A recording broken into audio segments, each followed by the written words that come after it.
3 juillet 1987, à Eppenheim, une petite commune allemande de 27 000 personnes, naît une future vedette du monde de l'automobile. Dès son plus jeune âge, Sebastian Vettel a montré un fort intérêt pour le sport automobile. Son père, Norbert Vettel, possédait un garage automobile, ce qui a permis à Sébastien d'être exposé très tôt au monde des moteurs. Vettel a commencé à courir en karting à l'âge de 4 ans, un sport qui est souvent le point de départ pour de nombreux pilotes de Formule 1. Très compétitif, il a rapidement montré des talents remarquables dans ce domaine. Sa famille a joué un rôle crucial dans le développement de sa carrière, le soutenant activement dans les compétitions locales et même internationales. Sébastien Vettel accroche à son palmarès une victoire à la Coupe de Monaco de karting et, dès 2001, il est couronné champion d'Allemagne junior. Il termine également 6e au championnat européen de karting l'année suivante. Au cours de son enfance et adolescence, Vettel a accumulé plusieurs titres en karting, ce qui l'a amené à intégrer des écuries plus prestigieuses et à gravir les échelons du sport automobile. Sa progression l'a conduit à la monoplace, débutant en Formule BMW. En effet, en 2003, il fait son entrée au championnat d'Allemagne de Formule BMW. Il fait d'emblée forte impression en terminant second du championnat. La saison suivante, il poursuit sur sa carrière avec l'écurie Mukai Motorsport et remporte haut la main le titre de champion avec 388 points sur 400. L'année 2005, avec le soutien de Red Bull, marque un tournant pour la famille Vettel. En effet, c'est cette année que l'Allemand passe à l'échelon supérieur en Formule 3 Euro Series et se classe 5e du championnat.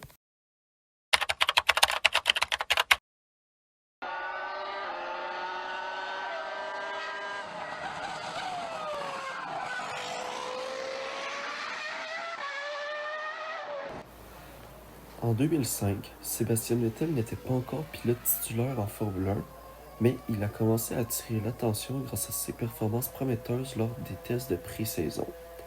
Cette année-là, Vettel a été impliqué dans des essais pour l'équipe Williams-BMW, où il a eu l'occasion de montrer ses compétences au volant. Lors des tests de pré-saison 2005, Vettel a impressionné par sa rapidité et sa maîtrise technique malgré son jeune âge. Il avait 18 ans à ce moment. Ces tests étaient cruciaux pour lui car ils lui ont permis de gagner en expérience et de démontrer qu'il pouvait être un atout pour une équipe de Formule 1. Bien qu'il n'ait pas encore obtenu un siège en course, ces tests ont été déterminants pour sa carrière, contribuant à son ascension rapide dans le sport.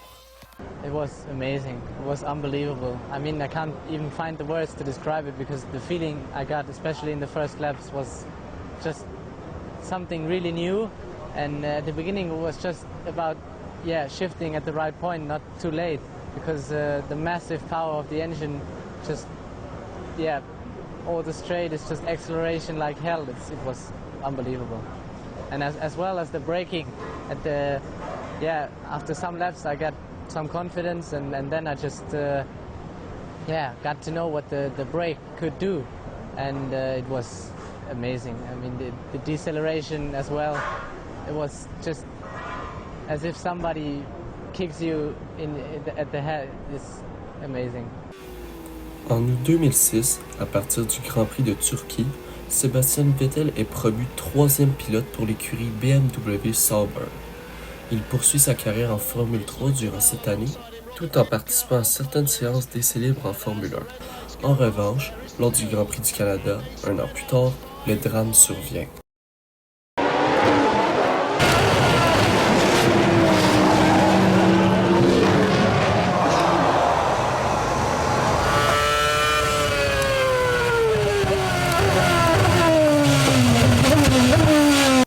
Au 27e tour de la course, le pilote polonais Robert Kubica tente de dépasser la monoplace devant lui, mais percute légèrement l'arrière de celle-ci. Il perd donc le contrôle de sa voiture et percute un mur à plus de 300 km/h. Miraculeusement, il s'en est sorti avec seulement une entorse à la cheville et une légère commotion cérébrale. Il devait donc se faire remplacer pour la course à venir et ce rôle revenait donc au 3e pilote de l'écurie, Sébastien Vettel. Celui-ci allait donc prendre pour la première fois le volant d'une Formule 1 lors d'une course. Celle-ci s'effectuera au Grand Prix des États-Unis sur le circuit d'Indianapolis. Sans le savoir, cette course allait être le point tournant de sa carrière de pilote. À seulement 19 ans et 349 jours, Vettel devenait à l'époque le plus jeune pilote à prendre le départ d'un Grand Prix. Dès les qualifications, Vettel a montré qu'il avait du talent. Il a réussi à se qualifier 7e, juste derrière son coéquipier Nick Heidfeld, ce qui était une excellente performance. Le 17 juin 2007, Sébastien Vettel attend avec impatience le départ de la course. À 2 heures, heure locale, la course s'élance.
Finalement, il termine 8e, marquant son premier point en F1. Sa performance a impressionné le paddock et a renforcé l'idée qu'il était un futur talent. BMW Sauber a continué avec le pilote Robert Kubica après ce Grand Prix, mais Vettel avait déjà posé les bases de sa carrière en Formule 1. Sa véritable opportunité n'était pas avec cette écurie, mais plus avec Toro Rosso. En effet, celle-ci lui a offert un contrat puisqu'il était toujours sous contrat avec Red Bull, qui gérait sa carrière depuis des années en karting. En juillet 2007, Toro Rosso décide de remplacer Scott Speed en difficulté et en conflit avec les dirigeants de l'équipe. Vettel est alors choisi pour lui succéder, et ce, à partir du Grand Prix de Hongrie. Dès ses premières courses, Vettel a montré son talent malgré une voiture peu performante. Le point fort de sa saison fut le Grand Prix du Japon en 2007. Vettel roulait en 3e position, sur le point d'offrir à Toro Rosso son premier podium sous une pluie battante, lorsqu'il a percuté Mark Webber. Cet instant a brisé ses espoirs, mais il a montré qu'il avait la vitesse et le talent pour se battre contre les meilleurs. Quelques semaines plus tard, au Grand Prix de Chine, il réalise une superbe course et termine 4e.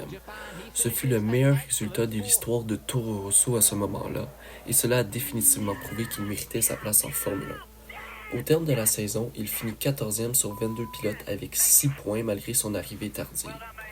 Vettel continue de piloter pour l'écurie Toro Rosso en 2008. Cette année a été une année clé pour le pilote allemand. Il allait piloter aux côtés du pilote français Sébastien Bourdet. Les premières courses de la saison 2008 ont été compliquées pour Vettel. 4 abandons lors des 4 premières courses, souvent à cause d'accidents ou de problèmes mécaniques. Le moment clé de la saison arrive au Grand Prix d'Italie à Monza. Ce Grand Prix historique est l'un des plus attendus chaque saison par les fans de Ferrari, les tifosi. Sous une pluie battante, Vettel réalise la pole position, devenant le plus jeune pilote à se classer premier pour le départ d'une course dans l'histoire de la Formule 1 à 21 ans et 72 jours. La pression est à son comble au départ de la course. Dès le départ, il fait une performance magistrale, gardant la première position du début à la fin et ne faisant aucune erreur sous la pluie. Cela fait en sorte qu'il remporte sa première victoire en F1, devenant aussi le plus jeune vainqueur de l'histoire à ce moment-là. Cette victoire est encore plus impressionnante car Toro Rosso n'avait jamais gagné en F1 et était considéré comme une écurie de milieu de peloton. A big thank you to all the guys working in the team. They did a fantastic job. I mean, who might have thought about that in the beginning of the season? We had a poor start, let's say.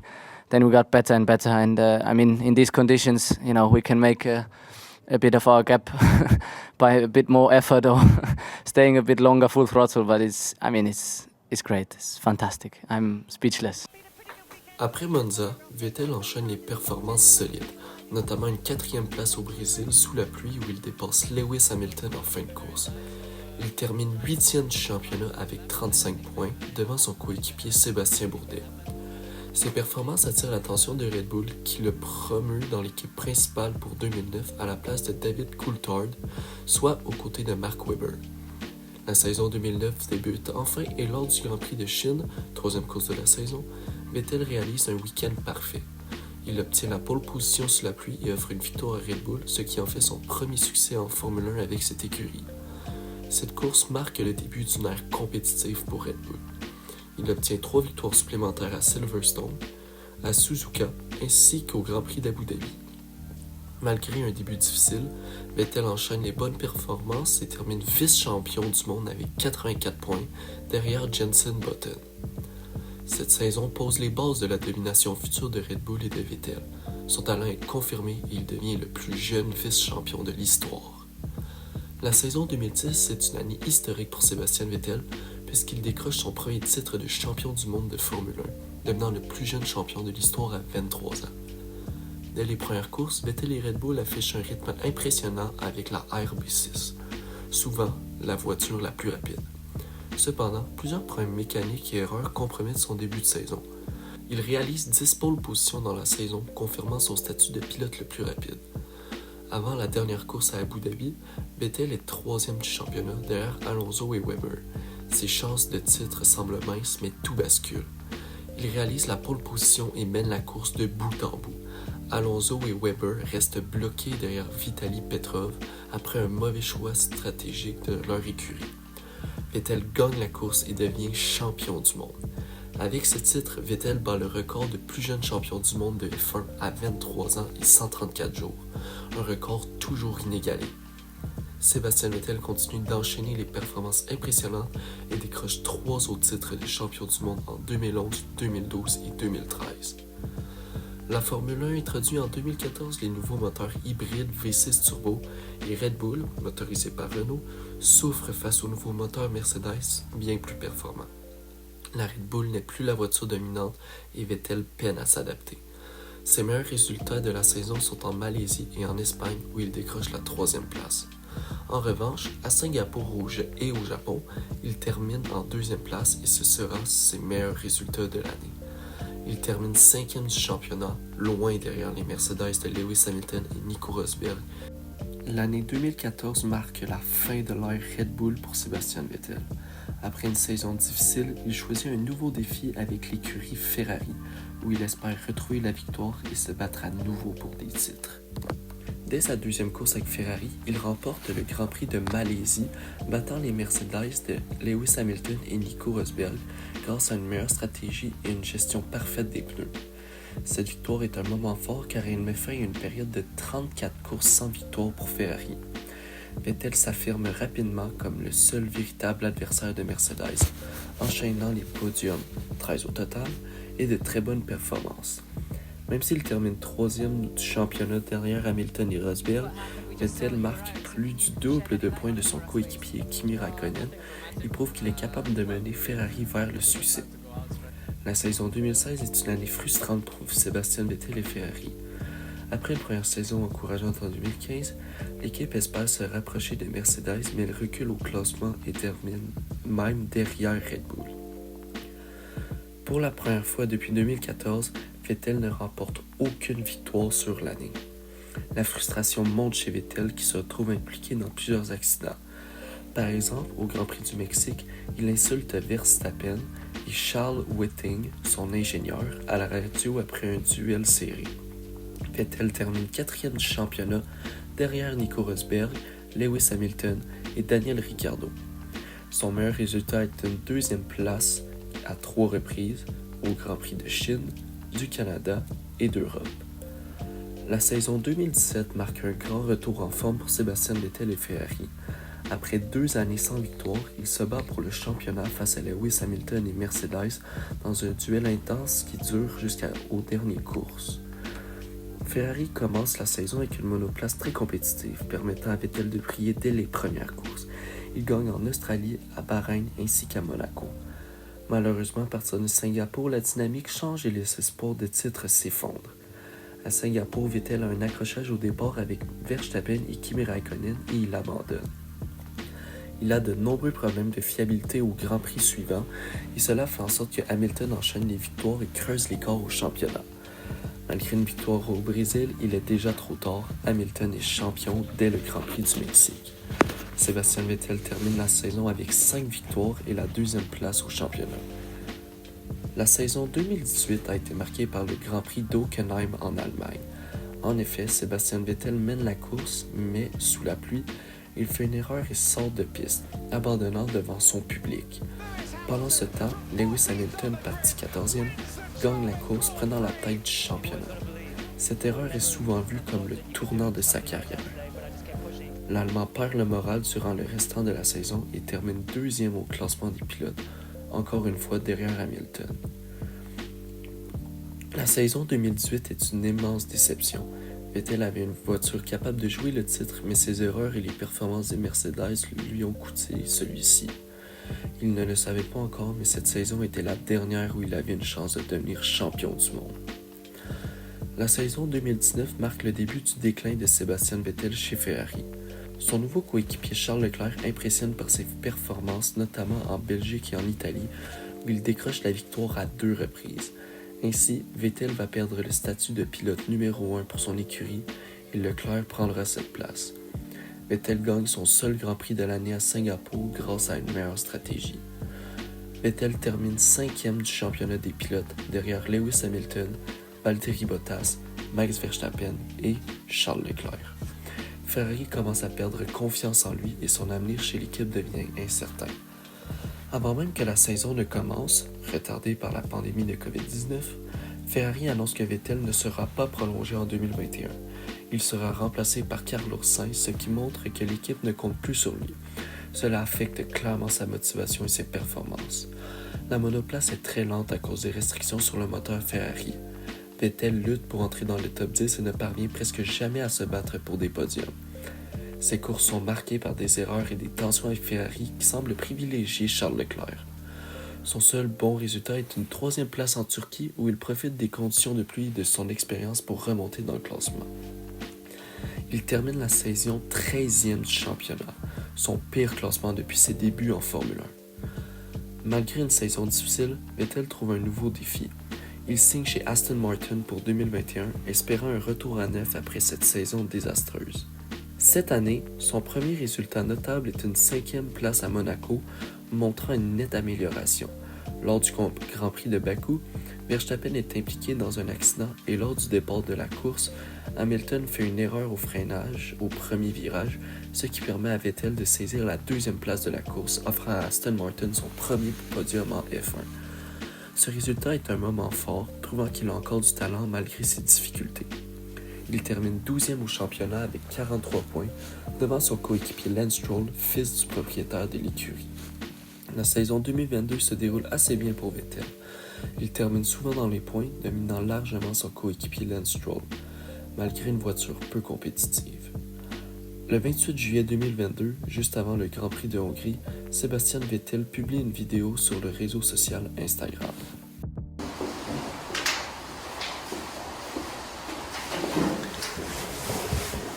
I hereby announce my retirement from Formula One by the end of the 2022 season.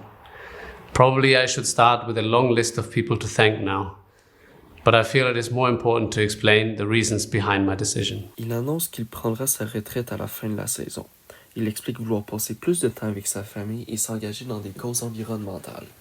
Pour sa dernière course, il termine 10e à Abu Dhabi, marquant un dernier point en carrière. Il reçoit un hommage de toute la F1 avec un tour d'honneur après la course et une grande fête en son honneur. 2022 marque la fin d'une légende. Malgré une voiture moyenne, Vettel prouve qu'il est toujours un pilote de talent et un modèle. Son engagement en dehors des circuits et son héritage en F1 reste immense. Encore aujourd'hui, Sébastien Vettel s'implique régulièrement dans des causes environnementales. Par exemple, en Grande-Bretagne, il a mis en place un projet avec des écoles pour la préservation des abeilles, en construisant des hôtels à insectes et en sensibilisant les jeunes à la biodiversité. Sébastien Vettel est devenu l'un des athlètes les plus engagés sur les questions environnementales. Il utilise son leadership afin d'amener les gens à réfléchir et à aller plus loin dans leur façon d'agir. Il aura eu une superbe carrière dans le domaine de l'automobile. Il aura toujours une influence positive dans le monde actuel. Dan Kiseb.